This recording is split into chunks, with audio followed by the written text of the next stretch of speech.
Fuel prices are affected by the global issues, including the war in Ukraine and other issues. That is why we are saying we should find solutions, but we should not attack or constrain or corner the poor Kenyans from all quarters. We've cornered them on the tax quarters. We are cornering them because they're already cornered, and maybe the government may not have the buffer necessary for because of the fuel prices. But the fuel prices have not increased as much in these last 3 months as we have seen them increase on the pumps. I think that's a reality we can check. But they have increased, and it's a reality. But is there a way we can give a space for the Kenyan to breathe? That is what we're asking, space for the poor Kenyan to breathe. We must look for how can we juggle this puzzle in order that the poor Kenyan is not absolutely asphyxiated. And that is where we are going. An asphyxiation of the Kenyan by the economy in all ways. We must look and discuss how can we release, how can we give a space for him to survive and have food on the table. Energy.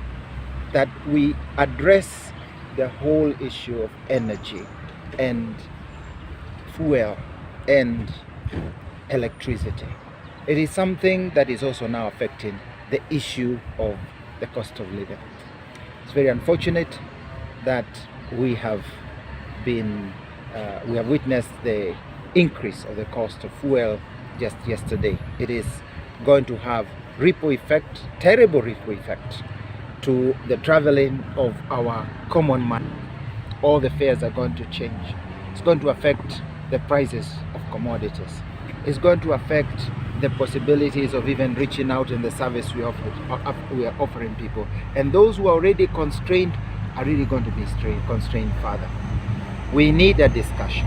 We really need a discussion about whether this is what we want to do with especially our poorest, where the increase in the wages are not in any way comparable to the astronomical increase. You could say exponential increase in the price of fuel and commodity, and we're speaking about fuel and electricity.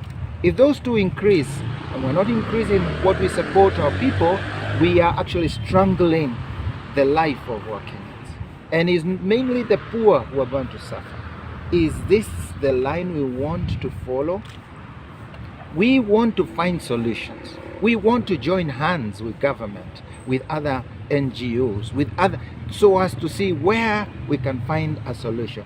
And that's why we keep saying we need discussions. These things don't need a one unilateral decisions. We need to see how can we temper a little bit the effects of these huge increases. We keep appealing. Surely there must be other solutions beyond pushing and demanding extra from what does not exist amongst the poor.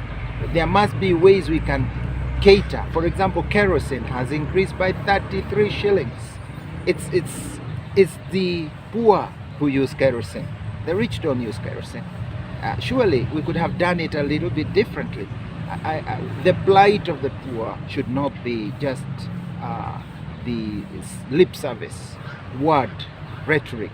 We must really concern ourselves. How do we make sure that the poor who is carried by a boda or a matatu does not now lack food on the table because it's too expensive to go to work? Because while we are easily allowing increase of salaries to people who already are earning a lot, we are not really increasing the income level and welfare of the people who are earning very little, the workers.